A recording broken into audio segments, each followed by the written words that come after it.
खबरों में बने रहने के लिए बेल आइकन दबाएं और फर्स्ट इंडिया न्यूज को सब्सक्राइब कीजिए।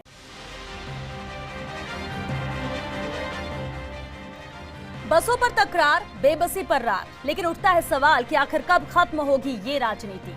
कब प्रवासियों को नसीब होगी घर की दहलीज? कब दूसरे राज्य करेंगे राजस्थान का अनुसरण? और कब मजदूरों की मजबूरी होगी दूर? बिग फाइट पे बहस आज इसे अहम मुद्दे पर, और बहस के लिए हमारे साथ मौजूद है खास मेहमान। चलिए उनसे रूबरू करा दें आपको। हमारे साथ है कांग्रेस विधायक मनीषा पवार जी, बीजेपी विधायक सुमित गोदारा जी हमारे साथ हैं, और साथ ही पूर्व IAS दामोदर शर्मा जी भी हमारे साथ हैं। आप सभी का बहुत स्वागत है बिग फाइट लाइव में। शुरुआत मनीषा पवार जी आपसे ही करते हैं। सवाल बार बार यही, प्रदेश सरकार तो नजर आ रहा है कि ठीक है, बहुत ज्यादा चिंतित है इन प्रवासियों को लेकर, मजदूरों को लेकर, बसों का इंतजाम भी किया जाता है, लेकिन हम सिर्फ राजस्थान की बात नहीं कर रहे, क्योंकि ये मुद्दा पूरे देश में है, क्योंकि पूरे देश के जो मजदूर है, जो प्रवासी हैं, वो परेशान है इससे लेकर, और चर्चा हम उसी पर कर रहे हैं। क्या नजर आता है आपको, क्यों बार बार इस मुद्दे को लेकर सियासत हो रही है, क्यों राजनीति हो रही है? प्रवासियों को लेकर मदद नहीं पहुंचती है, लेकिन सियासत जरूर यहां पर नजर आ रही है।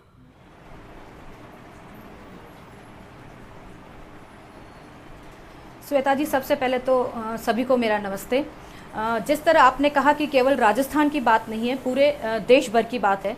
मैं राजस्थान से बात शुरू करती हूँ कि जिस दिन प्रदेश में कोरोना ने प्रवेश किया, उसी समय से मुख्यमंत्री जी ने, अशोक जी गहलोत ने संवेदनशील तरीके से लॉकडाउन की शुरुआत करी और एक नारा दिया कि मेरे प्रदेश में कोई भी भूखा नहीं सोएगा, और उसी तर्ज पर काम करते हुए हर एक श्रमिक, हर एक भूखे को खाने खिलाने की कोशिश करी, और वो आज कामयाब हुई। और जिस तरह उन्होंने देखा कि प्रवासी जो मजदूर हैं, जो राजस्थान में फंसे हुए हैं, वो अपने घर जाना चाहते हैं, और उसी तर्ज पर उन्होंने एक और नारा दिया कि कोई भी मजदूर पैदल नहीं चले, और उसी के अनुसार उन्होंने बसों और ट्रेनों की शुरुआत की जाने की, प्रवासियों को ले जाने की।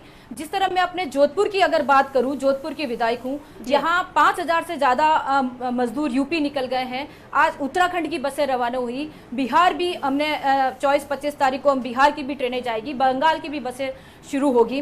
तो क्यों हम इस प्रकार की सियासी कर रहे हैं, सियासी राजनीति कर रहे हैं?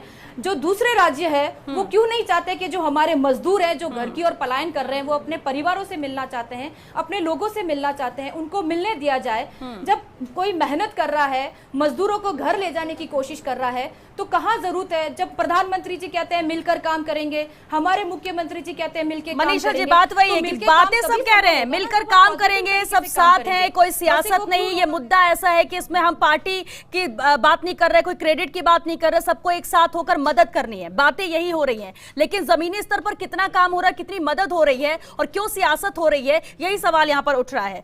चलिए हमारे साथ JLN अस्पताल अजमेर के मेडिकल डिपार्टमेंट के HOD डॉक्टर संजीव माहेश्वरी जी भी जुड़ गए हैं, उनका रुख करें, लेकिन उससे पहले सुमित गोदारा जी का रुख करते हैं। सुमित जी, क्यों सियासत हो रही है सर? देखिए, अभी मनीषा पवार जी ने भी कहा, और ये इसलिए क्योंकि जब 500 बसें प्रदेश की खड़ी हैं यूपी बॉर्डर पर, परमिशन नहीं दी जा रही है। क्यों? ये वहां के लोग हैं जो जाना चाहते हैं अपने घर, फिर बातें क्यों की जाती है कि हम इनकी समस्या समझ रहे हैं, इनका दर्द समझ रहे हैं? समझ ही नहीं रहा है कोई, सवाल तो यही है। सुमित जी, मैं सबसे पहले तो कहना चाहूँगा, अपने लिए ये बड़ी बात रही है कि भारत जैसे 130 करोड़ के देश ने जिस तरह कोरोना से टैकल किया, पूरे विश्व ने उसकी प्रशंसा करी। पूरा देश एक रहा, और काफ़ी हद तक जो पूरे विश्व के विकसित देश हैं उनसे भी अच्छा हमने इसका मैनेजमेंट माननीय प्रधानमंत्री जी और सभी राज्य सरकारों ने किया। अब ये जरूर कुछ राज्य सरकारें राजनीति इसमें कर रही है। अब ये कह रहे हैं कि साहब प्रवासियों के लिए व्यवस्था अच्छा ही नहीं करी। अब मैं सबसे पहले कहना चाहूँगा, जब राजस्थान के मुख्यमंत्री जी लॉकडाउन करते हैं तो क्या उन्होंने प्रवासियों की सोची? और यदि उन्होंने सोची तो ऐसा क्या कारण है कि उन्हीं के पार्टी के राजकुमार शर्मा, जो नवलगढ़ से विधायक आते हैं, वो मुख्यमंत्री से वीडियो कॉन्फ्रेंस में कहते हैं कि आप जयपुर में हाल देखो क्या हाल है। मुख्यमंत्री जी नाराज होते हैं सच्चाई सुनते हुए, तो वो विधायक, कांग्रेस के विधायक बोलते हैं कि जयपुर शहर में 500 मजदूर पैदल चल रहे हैं भूखे प्यासे, तो मुख्यमंत्री जी सुन नहीं पाई सच्चाई। ये हाल है।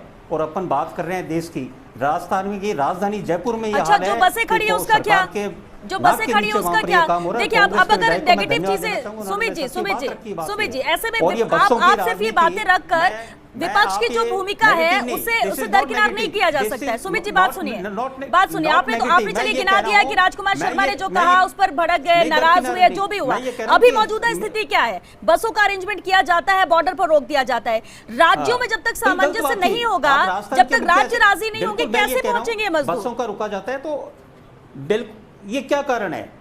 ये मैं यही तो कह रहा हूँ, ये कहीं ना कहीं राजस्थान सरकार का फेलियर है कि यूपी गवर्नमेंट के बिना कोऑर्डिनेशन आप बताएं कारण तो ठीक है, आप बताओ और मैं यूपी में आपके कैसे फेलियर कैसे है? जो बसें रेडी कर दी गई है, मजदूर प्रवासी मजदूर उसमें बैठे हैं, वो यूपी बॉर्डर पर इंतजार कर रहे हैं और आप कह रहे हैं कि यहाँ पर फेलियर राज्य सरकार का है। वो तड़प रहा है, भूखे प्यास है, बॉर्डर पर इंतजार कर रहा है। बिल्कुल क्यों नहीं सामंजस्य रखा आपने, क्यों नहीं सामंजस्य? और बिल्कुल सरकार कर रही है और ये सामंजस्य कहीं ना कहीं राजस्थान सरकार का फेलियर है कि वो प्रवासियों में विश्वास नहीं जता पाई कि उनका कि यहाँ पर ध्यान नहीं रखा जा रहा, तभी प्रवासी जाने की बात कर रही है। स्टेट का फेलियर है। चलिए ठीक है सुमित जी, राजस्थान के मुख्यमंत्री का फेलियर है। चलिए आपने सुमित जी बात सुनिए, आपने कहा 1 minute, Manisha ji 1 minute, Manisha ji 1 minute, क्या बात सुमित जी आप बात सुनिए। सुमित जी आपने कहा कि प्रदेश सरकार का फेलियर है। Manisha ji 1 minute, Manisha ji 1 minute. सुमित जी आपने कहा कि प्रदेश सरकार का फेलियर है। फेलियर क्यों है? क्योंकि आपने कहा सामंजस्य नहीं बैठा। चलिए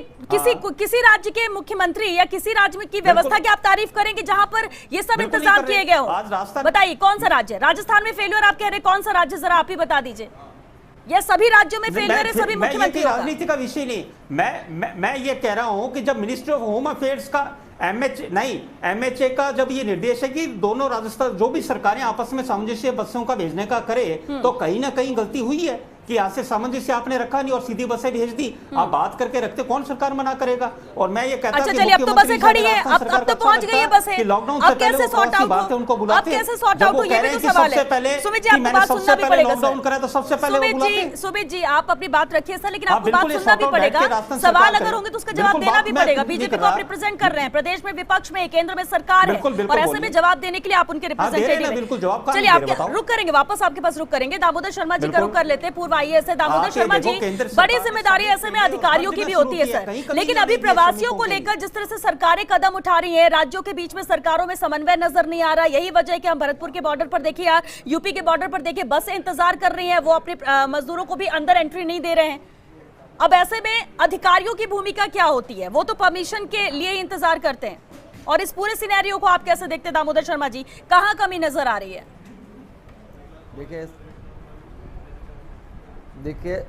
देखिए ऐसा है कि ये एक बहुत बड़ी महामारी है और ऐसी महामारियां कभी कभी आया करती हैं। आज से 100 साल पहले भी इस तरह की महामारी आई थी और उस वक्त करोड़ों आदमियों की डेथ दुनिया में और भारत में हुई थी। आज स्थिति यह है कि हमारी व्यवस्था भले ही संघीय हो, लेकिन संघीय व्यवस्था के होते हुए भी जिन राज्यों में और केंद्र में सरकारें अलग अलग हैं, वहाँ इस प्रकार का कोऑर्डिनेशन नहीं होना चिंता का विषय है। और वो इसलिए है कि जो लेबर अपने घर जाना चाहती है, जिनको बसें प्रोवाइड कर दी गई, जिनको बसों में बिठा दिया गया, उनको दूसरे राज्यों को अपने यहाँ लाने में रोकना नहीं चाहिए। इसलिए रोकना नहीं चाहिए क्योंकि लेबर वहाँ जाना चाहती है, अपने घर वालों के पास रहना चाहती है, उनसे मिलना चाहती है। ये बहुत बड़ी साइकोलॉजिकल प्रॉब्लम है। मनोवैज्ञानिक रूप से लेबर डरी हुई है और वो ये चाहते हैं कि यहाँ अगर काम नहीं हो रहा है या नहीं हो पा रहा है तो हम पहले एक बार अपने घर तो चले जाएं, अपने बच्चों से मिलने, अपने परिवार से मिलने। ठीक है, प्रवासी मजदूर तो ये चाह रहा है, किसी भी राज्य को परमिशन तो सरकारों से मिलेगी कि वो अपनी खुद की लेबर को अपने यहाँ नहीं आने दें। ठीक है, उनका कहना है कि डर भी है। चलिए हमारे साथ डॉक्टर संजीव माहेश्वरी जी भी जुड़े हुए। संजीव जी, इससे पहले भी कोरोना को लेकर जिस तरह से आंकड़े बढ़ रहे हैं, क्या कुछ किया जाए, हमने बहुत चर्चा की है। संजीव जी आप भी चर्चा में शामिल हुए हैं, लेकिन आज का जो मुद्दा है उस लिहाज से हम देखें, दूसरे राज्य हैं वो अपने ही लोगों को अंदर आने नहीं दे रहे हैं। उसका डर है कि ये आएंगे तो ये करियर होंगे, ये लेकर आएंगे कोरोना वायरस, और ज्यादा संक्रमण फैलेगा। ये वजह वो बता रहे हैं ज्यादातर राज्य। लेकिन अगर दूसरे राज्य से आ रहे हैं प्रवासी, वो अपने घर जाना चाहते हैं, कोई तो रास्ता बीच में निकालना होगा, कहीं इन्हें ठहराने का इंतजाम सरकारों का होना चाहिए। इस तरह से मुंह फेर लेने से तो कुछ होगा नहीं सर। और कितना घातक आप मानते हैं इनकी एंट्री होना, इनका आना, या फिर इन्हें वहीं पर उसी राज्य में रहने देना? फैलना होगा तो वो जिस राज्य में रहेंगे वहां फैलेंगे, लेकिन इसका सोल्यूशन तो कहीं ना कहीं गवर्नमेंट्स को निकालना होगा। देखिए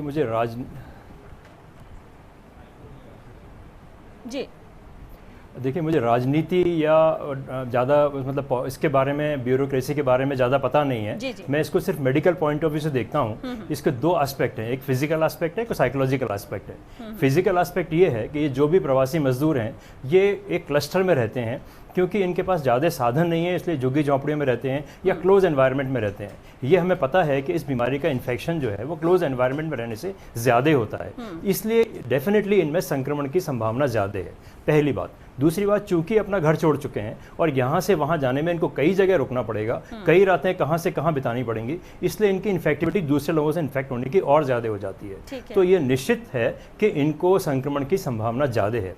लेकिन एक दूसरी बात यह है कि अगर इनको संक्रमण की संभावना है भी, तो हमारा अब तक का जो एक्सपीरियंस कहता है वो ये कहता है कि ये लोग अगर संक्रमित होते भी हैं तो ये संक्रमित होने के बाद कोई बहुत सीरियस स्टेज में नहीं जाते हैं। हमारा अब तक का जो मैं अजमेर की अगर बात करूं तो हमारी रिकवरी रेट बहुत अच्छी है, हमारी डेथ रेट बहुत कम है। इसका मतलब ये है कि ये मरीज अगर इन लोगों को किसी को संक्रमण होता भी है तो बहुत जल्दी ठीक भी हो जाएंगे और बिना किसी नुकसान के ठीक हो जाएंगे। तो सबसे पहला कायदा ये है कि अगर अपने घर जाते हैं तो जहां भी जाएं वहां इनको 14 दिन के लिए जो इसका इंक्यूबेशन पीरियड है उसको होम आइसोलेट करें, स्ट्रिक्ट होम आइसोलेशन करें, फिर कोई दिक्कत नहीं है, फिर इसका कम्युनिटी में जा सकते हैं। साइकोलॉजिकल एस्पेक्ट इनका हमें समझना चाहिए, चूंकि ये तकलीफ में है, जहां ये रह रहे हैं वहां इनको काम नहीं मिल रहा, जहां ये रह रहे हैं वहां चूंकि किराया नहीं दे पा रहे हैं, मकान में इनको बाहर निकाल दिया, अब ये कहां जाएं बेचारे, खाना कहां खाएं, कहां रहें। तो इसलिए इनको ऐसा लगता है कि शायद हमारा घर इस वक्त हमारे लिए सबसे सुरक्षित है। इस साइकोलॉजिकल एस्पेक्ट की हमें इज्जत करनी चाहिए, इनको घर तक पहुंचाना चाहिए, लेकिन घर पहुंचने के बाद ये हमारी जिम्मेवारी बनती है कि इनको हम स्ट्रिक्ट होम आइसोलेशन वाले नियमों की फॉलो कराएं, पालना कराएं। अगर ये अपने घर में आइसोलेट नहीं हो सकते हैं तो इनके लिए क्वारंटीन सेंटर की व्यवस्था कराएं। इस वक्त हमें भारत को एक समग्र रूप में देखना चाहिए, ना कि राज्यों के रूप में, ना कि बिल्कुल। ये बात सही कही आपने डॉक्टर संजीव माहेश्वरी कि ये इंतजाम सरकार को करना है। वैसे भी अगर हम इन प्रवासी मजदूरों को छोड़ दें तो कोई भी जब दूसरा कहीं से आता है, अपने शहर में आता है, तो हमें सूचना देनी पड़ती है वहां के प्रशासन को, वो होम क्वारंटीन है या नहीं है, उसका इंतजाम भी वो देखते हैं, नजर बना के रखी जाती है ऐसे लोगों पर। फिर इन प्रवासियों पर क्यों ना की जाए। मनीषा पवार जी, अभी आपने सुना था सुमित गोदारा जी का कहना है कि सीधे तौर पर फेल्यूर राज्य सरकार का है, सामंजस्य नहीं बनाया गया, बात नहीं की और सीधे वहां पर बसें रवाना कर दी गई। लेकिन अब क्या इंतजार किया जाए जब बातचीत हो चुकी है और अगर बॉर्डर, वैसे भी केंद्र सरकार ने सीधे तौर पर कहा कि अगर राजी होते हैं दोनों राज्य तो फिर कोई दिक्कत नहीं है, लेकिन जब बसें यहां से प्रवासी जाना चाहते हैं, इंतजाम राज्य सरकारों ने कर दिया है, तो फिर एंट्री के लिए इतनी ज्यादा सियासत क्यों? मनीषा जी। मैं श्वेता जी ये कहना चाहूंगी कि अगर चाहे कांग्रेस करे चाहे कोई भी सरकारें करे, मजदूरों को घर तक पहुंचाना है। जब एक पहल आती है कि हम 1000 बसों द्वारा मजदूरों को उनके घर तक पहुंचाएंगे, सबसे पहले तो सियासत की कहाँ जरूरत थी। दोनों सामंजस्य, जब कांग्रेस वहां के कांग्रेस लीडर्स ने कहा हमने इजाजत मांगी, हमारे पास इजाजत थी, तब हमने बसों के माध्यम से शुरू किया। सबसे पहले तो यूपी सरकार को संवेदनहीनता नहीं दिखाते हुए, मजदूरों की बात को रखते हुए उनको अंदर आने देना चाहिए था। जिस तरह डॉक्टर साहब ने कहा कि स्क्रीनिंग हो जाती, जांच हो जाती, तब काहे का डर। मजदूरों की जांच करके उनको बॉर्डर पर अंदर लेने दिया जाना चाहिए। और बॉर्डर जांच करके अंदर आते, फिर कहीं कोई तकलीफ नहीं थी। दूसरे राज्यों से भी तो मजदूर आ रहे हैं, चाहे वो राजस्थान हो, चाहे वो यूपी हो, कोई भी राज्य हो, आदान प्रदान हो रहा है मजदूरों का। सभी राज्य ये चाहते हैं, सभी लोगों से आदान प्रदान हो रहा है। राजस्थान तो नहीं कह रहा है कि मजदूरों को नहीं लिया जाएगा। 9000 से ज्यादा मजदूर हमारे जोधपुर में आ चुके हैं और भी कई जिलों में मजदूर आ चुके हैं। तो यूपी सरकार ने ही क्यों मना किया? ये संवेदनहीनता प्रकट करती है। सुमित जी, अभी आपने सीधे तौर पर कह तो दिया कि प्रदेश सरकार का फेल्यूर है सुमित जी, लेकिन देखिए डॉक्टर संजीव ने भी यही बात बोली कि इंतजाम यहाँ पर सरकारों को करना होगा। और अगर हम ये सोच ले कि नहीं वो आएंगे और एक करियर होंगे, वो लेकर आ जाएंगे कोरोना, यहाँ पर संक्रमण बहुत ज्यादा फैल, इंतजाम इसी को लेकर ही तो करना है सुमित जी, इंतजाम इसी को लेकर करना है। और अगर हम अपने दूसरे राजस्थानी भाई जो हैं वो दूसरे राज्यों में वहां से वो आ रहे हैं, वहां से वो आ रहे हैं, हम उन्हें एंट्री दे रहे हैं ना, हम ये सोच के नहीं बैठे कि हमारे लोग नहीं है। बिल्कुल सुमित जी। बिल्कुल बिल्कुल बिल्कुल। और ये देखो सारी सरकार कर रही है, पूरी केंद्र सरकार श्रमिक ट्रेनें सब जगह चलाई और सभी जगह श्रमिकों का ध्यान रखा। पर मैं एक बात कहना चाहूंगा श्वेता जी, राजस्थान में जिस तरह मंडी टैक्स लगाया, मंडियां बंद है। मैं अपने लोणकंसर का उदाहरण दूंगा, 300 बिहारी मजदूर थे जो उस मंडी बंद होने की वजह से बेरोजगार रहे और वो वापिस अपने प्रदेश की ओर जाने लगे। ये क्यों ऐसा हो रहा है? देखिए ऐसे तो बहुत सारी चीजें, देखिए ऐसी तो बहुत सारी चीजें, देखिए वजह अगर तलाशेंगे तो बहुत सारी वजह, ये संकट ही आया, ये रोजी रोटी का ही संकट है सुमित जी, रोजी रोटी का ही संकट है जिस वजह से ये जा रहे हैं। जीवन को 2 टाइम खाने को नहीं मिल रहा है, अगर शायद इंतजाम वैसे होते तो ये नहीं जाते। मैं कह रहा हूं, तो फिर सुमित जी हम इस चीज पे क्यों जाए कि सरकार ने क्या किया क्या नहीं किया? अभी तो मौजूदा उनकी जो जरूरत है, उन्हें घर जाना है सर, उन्हें घर जाना है, उन्हें अपने परिवार के पास जाना है। वो पैदल चल रहे हैं, कितने लोग हादसे में यहाँ पर मर गए।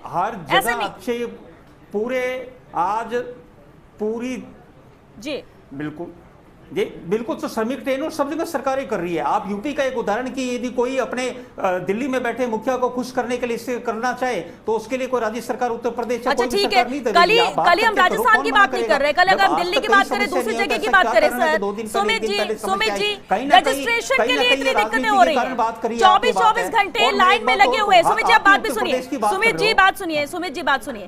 यूपी की बात करें, हम दिल्ली की बात करें, कई ऐसी तस्वीरें कल भी देखने को मिली है जब कतारों में लगे लोग, और सिर्फ ऐसा नहीं कि सोशल डिस्टेंसिंग, पैर रखने की जगह नहीं है, 24 घंटे खड़े हैं वो लोग सिर्फ इसलिए कि उनका रजिस्ट्रेशन हो जाए। परसों जाना है और 24 घंटे के लिए वो लगे हुए कि उनका रजिस्ट्रेशन तक में इतनी ज्यादा माथापच्ची, इतना ज्यादा परेशान होना, जब वो नहीं हो रहा है तो लोग चल दे रहे हैं पैदल। फिर काहे के दावे किए जा रहे हैं सरकारों की तरफ से? श्वेता जी एक बात बताओ, ऐसा सर्कमस्टेंसेस कब देखे भारत ने? आप ये देखो 60 दिन तक भारत में यदि लॉकडाउन रहे तो ये स्थिति संभालना अपने आप में 130 करोड़ देश के लिए, और भारत ने बहुत बढ़िया संभाला है। ये ठीक है, ये प्रवासियों की समय वो बात सही है, जैसे अपने डॉक्टर साहब कह रहे थे कि साइकोलॉजिकली दे आर फीलिंग कि उन्हें घर जाना है, तो वो बात रही। बाकी आप ये देखो कमी कहीं भोजन की 130 करोड़ के देश में कहीं कोई ऐसा व्यक्ति 60 दिन में नहीं रहा कि वो भूखा रहा होगा, चाहे बामासा हो चाहे स्थानीय सरकार। और आप यहाँ बैठ के सर बात कर सकते हैं, बिल्कुल सुमित जी, अच्छा लगता है ऐसे बोलना कि सब पेट भर कर खा रहे हैं, सब आराम से घर पर सो रहे हैं, किसी को कोई दिक्कत नहीं है, सब जा रहे हैं। जमीनी हकीकत कुछ और है, चल रहा है ये उनकी बातें जब सुनेंगे सर तो तब समझ में आएगा। यहाँ बैठकर तो लग रहा है कि हाँ सबको खाना भी मिल रहा है, सबको 2 टाइम का भोजन मिल रहा है। सर वापस आपके पास लौटेंगे, आप वापस आपके पास लौटेंगे। डॉक्टर संजीव माहेश्वरी का रुख कर लेते हैं। डॉक्टर संजीव, मेडिकल हम अगर टर्म में बात करें या फिर हम इस चीज को लेकर देखें कि पेंडेमिक है ये, ठीक है, लगातार जिस तरह से आंकड़े बढ़ रहे थे अब तेजी के साथ बढ़ रहे हैं। दूसरी तरफ प्रवासी है जिनको वजह भी माना जा रहा है कि और ज्यादा संक्रमित होंगे, और आपने ठीक है बहुत अच्छी बात कही कि जब ये लेकर आए तो इन्हें होम क्वारंटाइन किया जाए, लेकिन सियासत तो हो रही है सर। और अगर इस राजनीति से इधर हम बात करें, क्या किया जा सकता है? आपको क्या लगता है, एडवाइस क्या देना चाहेंगे कि क्या किया जाए कि ये अपने घर भी पहुंच जाएं, वहां पर संक्रमण भी ना फैले, लोग परेशान भी ना हो और ये अपने परिवार से मिल सके? क्या एडवाइस आप देना चाहेंगे? नहीं, मुझे नहीं लगता इसमें कोई बहुत कोई कॉम्प्लिकेसी वाली बात मुझे कतई नजर नहीं आती। 2 चीज़ें हमें फॉलो करनी है। पहले हर आदमी की स्क्रीनिंग होनी चाहिए, और स्क्रीनिंग होने के बाद 2 में डिवाइड करना चाहिए। अगर वो ILI मतलब उसको कोई लक्षण लगते हैं तो उसे अस्पताल में भर्ती करना है, और अगर लक्षण नहीं रखते हैं तो उसे होम आइसोलेट करना है। बहुत सिंपल सा है, इसमें कोई 2 राय नहीं है। 2 सिंपल स्टेप उठाने हैं। पहला स्क्रीनिंग के बाद 2 में डिवीजन। एक डिवीजन अगर उसे अस्पताल में भर्ती करना है, और अगर उसे होम आइसोलेट करना है। अस्पताल में भर्ती करना है, उसे मेडिकल एड मिलेगी, उसकी जांच होगी, उसका ट्रीटमेंट हो जाएगा। होम आइसोलेट करना है, भगवान न करे उसको कोई हिडन कोरोना था, इंक्यूबेशन पीरियड में कोरोना है, तो उसे वापस सिम्टम आने पर अस्पताल में भर्ती हो जाएगा और उसे पूरी एड मिल जाएगी वहां पर। इसमें कुछ भी दिक्कत नहीं है। होम आइसोलेशन की गाइडलाइन बिल्कुल क्लियर है, एडमिशन की गाइडलाइन बिल्कुल क्लियर है, medically we are totally clear, no confusion, कहीं कोई दिक्कत नहीं है। सिर्फ उन रूल्स को इंप्लीमेंट करने की बात है, वो मन में इच्छा होनी चाहिए। बिल्कुल। दामोदर शर्मा जी, अब देखिए इंतजाम तो यहाँ पर सरकार की तरफ से किए जा रहे हैं, कहा अभी जा रहा है कि हाँ प्रदेश सरकार कर रही है, दूसरे राज्य की सरकारें नहीं मान रही हैं, और इसलिए ये सब चीजें हो रही हैं कि सियासत भी नजर आ रही है साफ तौर पर, धरना देना पड़ रहा है बात मनवाने के लिए कि ये प्रवासी पहुंच सके। लेकिन एक बात तो साफ है, अधिकारियों की भूमिका आप इसमें क्या देखते हैं? कई बार शिकायतें अधिकारियों को लेकर भी आती है, जो रजिस्ट्रेशन कराए जा रहे हैं, हम सिर्फ प्रदेश की बात नहीं कर रहे हैं, यहाँ पर भी बहुत लंबे चौड़े आंकड़े सामने आए हैं, लेकिन रजिस्ट्रेशन तक के लिए 24 घंटे खड़े होना पड़ रहा है, और ये पॉसिबल नहीं हो पा रहा है, ये परेशानी भी सामने आ रही है।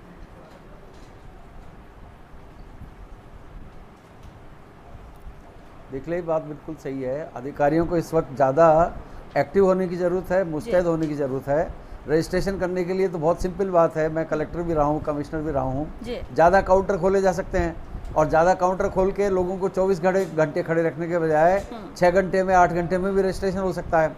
और रजिस्ट्रेशन जब हो जाता है तो उसके बाद मुझे ये भी समझ नहीं आता कि यूपी की वो सरकार जिसने खुद ट्रेन की व्यवस्था करके और प्रवासी मजदूरों को दूसरे राज्यों में भेज दिया, वो अपने आने के लिए अपने खुद के स्टेट के जो लोग आ रहे हैं उनको रोकने के लिए कैसे कार्रवाई कर रही है? ये मतलब विरोधाभासी स्थिति है। और ऐसा करना तो मैं मानता हूँ कि एक अमानवीयता के स्तर पर जाने की बात हो जाती है, क्योंकि जो लोग जाना चाह रहे हैं, जिनके पास काम नहीं है, जिनको उनके फैक्ट्री ओनर्स ने, कई जगह तो ये शिकायतें भी हैं पूरे देश में कि उनको फैक्ट्री ओनर्स ने उनकी जो काम किया हुआ है उसकी मजदूरी तक पूरी नहीं दी है। तो जो ऐसी परिस्थिति बनी है उसमें वो मजदूर बेचारा क्या करेगा।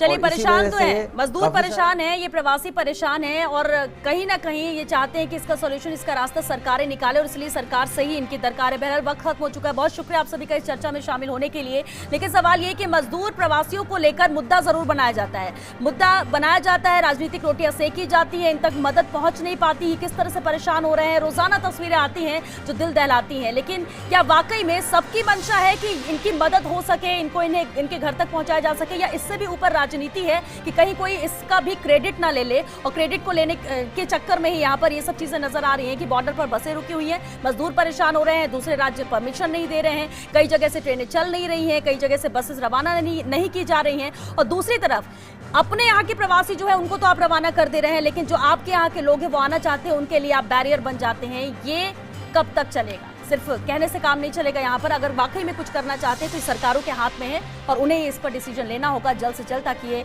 मजदूर, ये प्रवासी अपने घर पहुंच सके। चलिए, 6 बिग फाइट लाइव में आज के लिए बस इतना ही। नमस्कार।